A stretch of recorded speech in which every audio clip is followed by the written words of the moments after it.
an attorney from Northeastern Law School in Boston, Massachusetts. And his name is John Flynn. And those of you who've ever been in court, or those of you law students or attorneys, will know that when you're defending, that part of it is in acting. And you have to act part of your way through the courts every day. But anyway, I saw one of the most brilliant pieces of legal maneuvers that I've ever seen, even in the movies, where you see all them kinds of tricks and stuff that they use. But when Dale Stoner came to court, and he was clutching a little brown bag, and Dale Stoner stands about 6'8", and he had a little brown bag with him, and the cross-examination was going pretty good, and John Flynn, the attorney co-counsel with me, began to examine him, and he says, "Well, Mr. Stoner," he says, "did you ever, how do you know that Mr. Banks, that it was Mr. Banks?" He says, "Well," he says, "I saw him." He says, "Did you ever see him before?" And he says, "No, I never saw him before." And he says, "How hard did he strike you?" And he had the nightstick with him. And he made a motion. He says, "Did he strike you this hard?" And he said, "No, he struck me a little harder."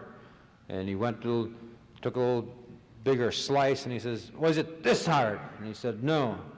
So then he rears back, and he says, "Well, was it this hard?" Like that. And he says, "No, he struck me a little harder." And then John Flynn did something that really shook the jurors. He started to walk away from Dale Stoner, and then he turned around real quick, and he had that nightstick with him, and he said, "Did he strike you this hard?" And he just the jury jumped out. They were half sleeping and laying half in their chairs, and they all jumped up, and Dale Stoner said, "Yes, he struck me that hard." He says, "What evidence?" He says, "Did you make out a report to your superior that day?" And the answer was no. He says, "Did you report to the doctor that day of that injury?" And he said, "No." He says, "What evidence do you have? What evidence do you have that'll convince this jury that Mr. Banks struck you on February 6, 1973? And that's when he begins to go into his little brown bag, and he pulls out one of those little watch calendars, the kind that you clip on your wrist, on your armband. He says, "Here it is right here." He says, "There's a dent in it."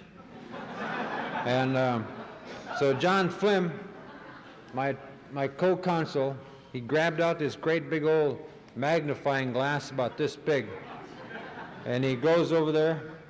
He's acting this out now, and he's looking at this. He said, "Yeah, I see it." And but then something more beautiful even happened.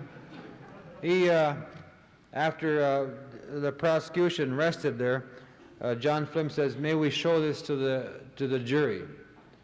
And with the naked eye, you could look at the calendar, and could see the dent. But John Flynn handed the jury foreman the watch calendar and also the magnifying glass, and each and every one of them took the magnifying glass, and they kept looking at it. And they're saying, and they're shaking their heads, and yes, there it is. And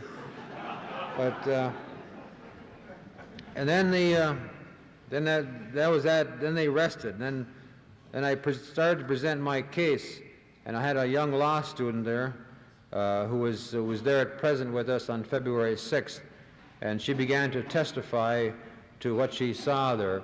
And halfway through her testimony, the Attorney General went over there and said he was going to arrest her for perjury, and he announced that before the judge and myself. And of course I objected to him intimidating the witnesses, and she became very scared at that point, and she refused to testify any further.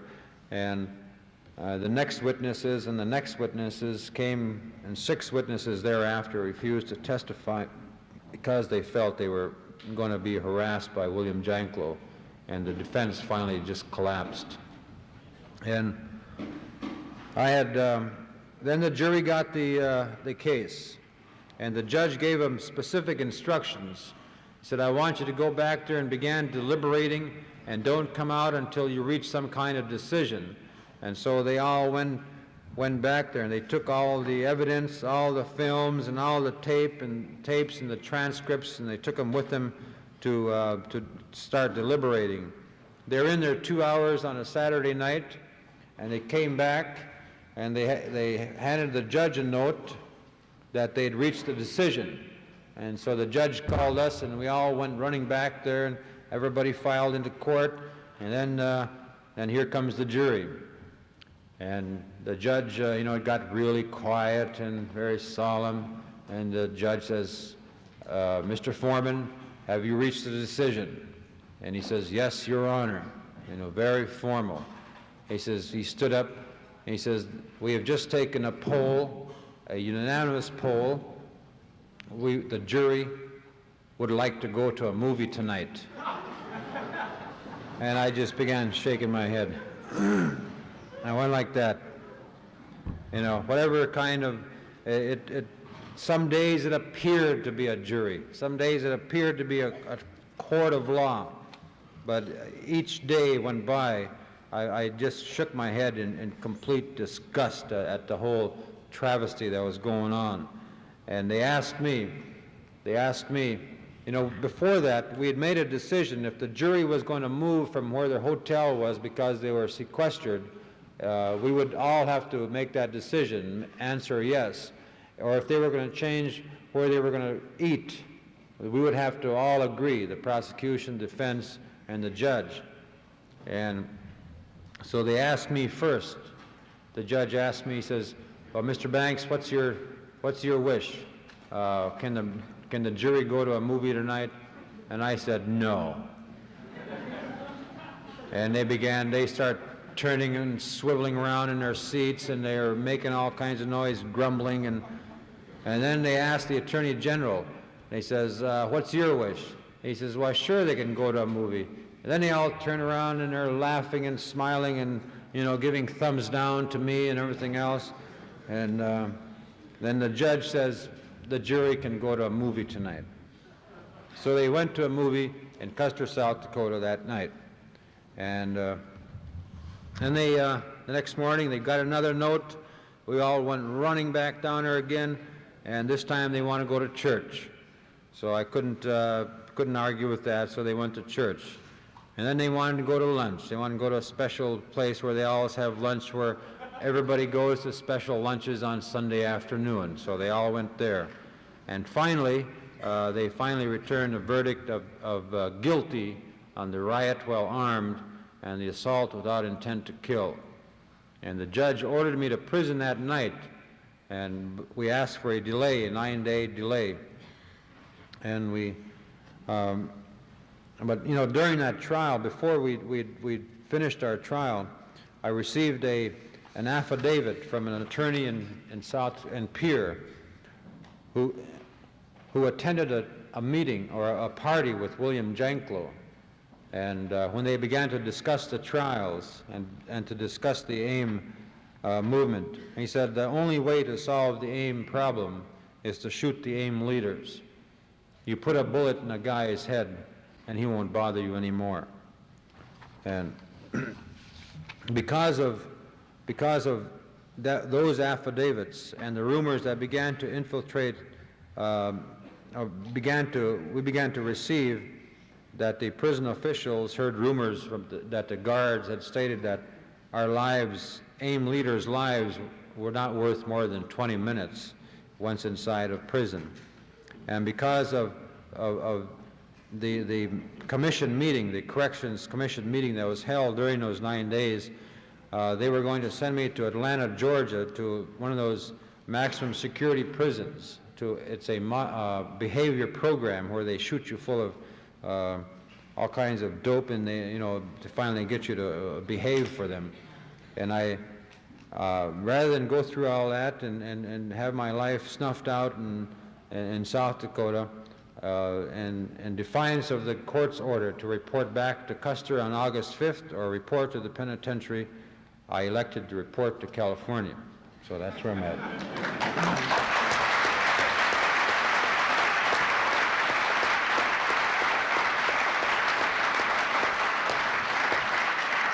Well, that's why I'm fighting extradition on those grounds: the unfairness of the trial, the threats against my life, and certainly the unconstitutional the way the penal system in South Dakota is now being operated.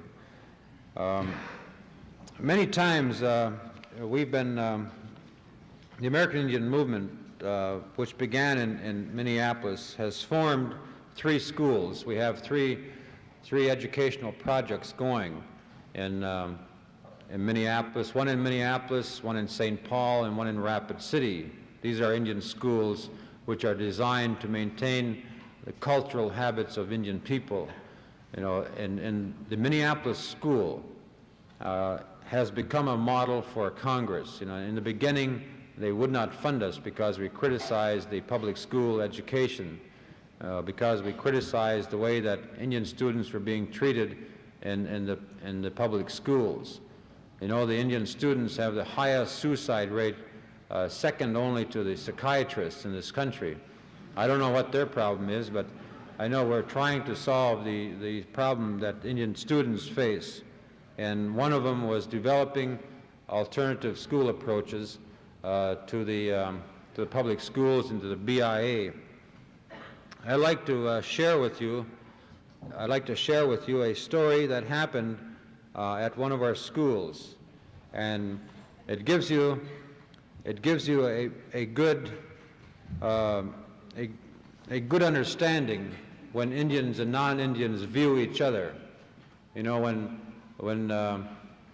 I know when white people and non-Indians look at Indian people dancing, you know, doing the war dance or doing the grass dance or doing the hoop dance, that you might think it's kind of strange.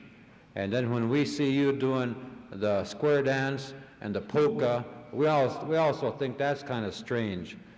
So to understand this and to understand why there are differences and to begin correcting them, you know, we have to begin a better understanding of each other. But anyway, there was 3 Indian boys, and they were ages 5, 6, and 7, and they had been discussing the upcoming holiday, which was Christmas. And they, the 5-year-old said, "I think that's when they color these eggs, and they hide them from us, and then we go out and look for them, and whoever finds the most is the winner." And the 6-year-old said, "No." He said, that's not the way it is." He says, "It's this way." He says, "We put on masks at nighttime, and then we go out and we knock on doors and we beg for candy, and if we don't get candy, we throw rocks at them or something." Then the 7-year-old said, "No," he says, "you're both wrong." He says, "Because I lived in a white town for 3 weeks one time, and I understand these white people. I know all about them. And here's how it goes. They take this white man and they nail him on this cross, and they put him on this hill for 3 days and 3 nights. Then they take him down and they put him in this big, deep cave, and they let him stay in there, and they push this big rock over it so he can't get out. And then they let him stay in there and fast for 4 days and 4 nights. And then on the 5th day, they push this big boulder away, and if he's still alive and he comes out and he sees a shadow, there's 6 more weeks of winter."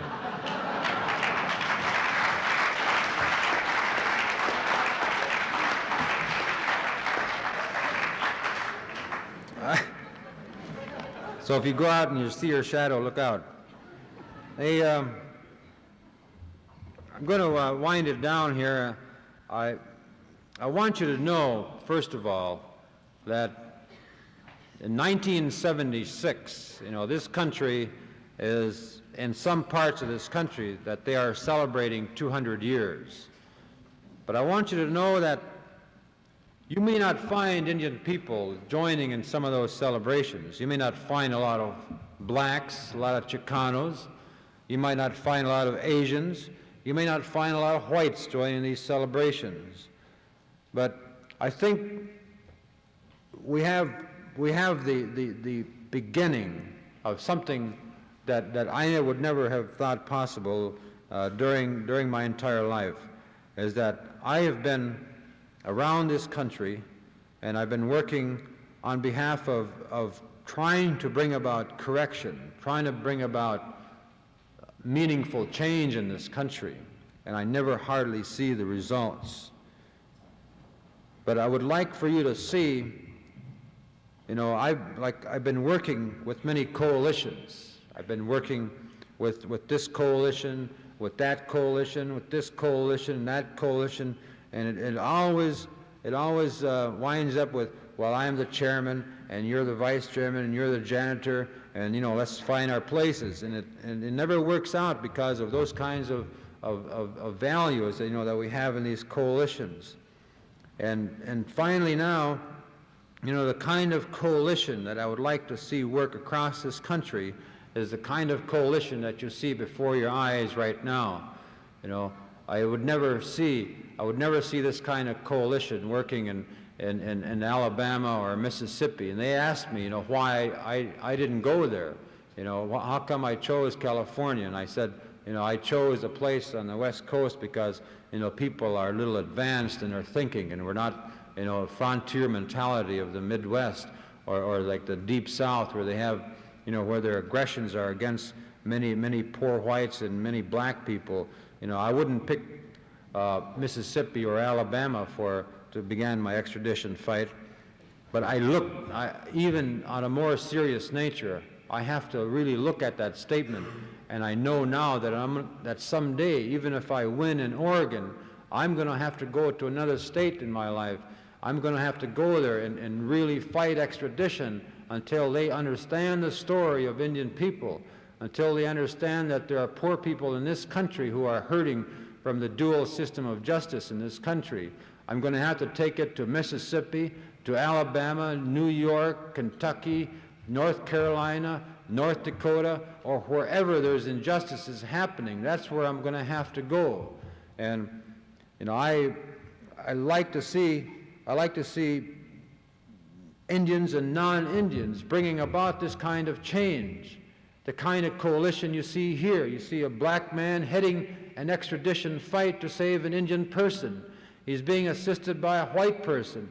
That's the kind of coalition that I would like to see developing in this country, a real solid foundation like that. And we see problems that are happening in the black community, and none of us go over there and help them. And we see people that are suffering in the poor white community, and we never run over there because we say, well, those are poor whites, let them handle their own problems. And we see Indian people right here in Portland in the Burnside area, and we say, let's not do nothing about them because they'll solve it themselves. I think that that's what's been holding us back. When Black Elk spoke about the sacred hoop, he's talked about that. This was Indian nations forming a sacred hoop to protect the Indian people. And I would also like to see that kind of sacred hoop coming about with people in the United States so that we can protect ourselves against the injustices that are happening in this country. Protect ourselves against the enslavement of our own brothers and sisters, whether they're in that community, whether they're picking potatoes over here, whether they're picking beans or harvesting wild rice in Minnesota. These are some of the things that we have to really begin to understand. We can't let 200 years go by and not even say nothing about it. Some of you are going into the next 200 years. Indian people are going into the next 500,000 years, next 50,000 years. We've got to end the kind of injustices right now and say, no more. No more are we going to allow Ron Williams to be hurt. No more are we going to allow Jack Scott or Cesar Chavez or Corky Gonzalez or anybody else to get hurt that way. You know, we've got to say, I'm going to stand up with these people. You know, I'm sick of saying, well, I'm with you, I'm behind you. And I don't want, you know, I don't want the people to be so damn far behind me that I can't see them. You know, I want those people to stand up with me. You know, I want them people to be right there with me. I want Jack Scott to be there, Ron Williams, and, you know, whatever your name is, you know, because when that governor is going to pick up all those petitions, he's going to look at one name and he's going to see it and he's going to say, you know, they're right. I'm going to deny extradition. And maybe...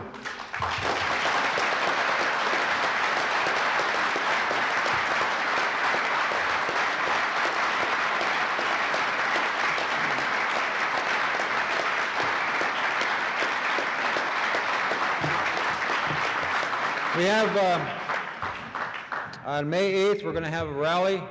I would like to see as many enthused people as I've seen here today. I'd like to, on May 12th, when the day the trial starts, that evening, Tony Bennett is going to be having a concert.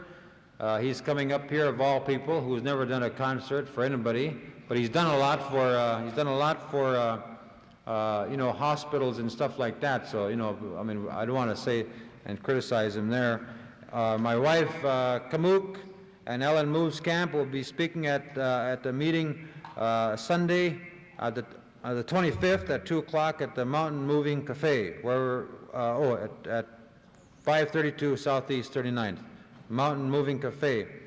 And we're going to stick around here for some questions. If you have any questions about the extradition fight, Ron Williams and Jack Scott are here to assist you and assist me in the answers. And thank you very much.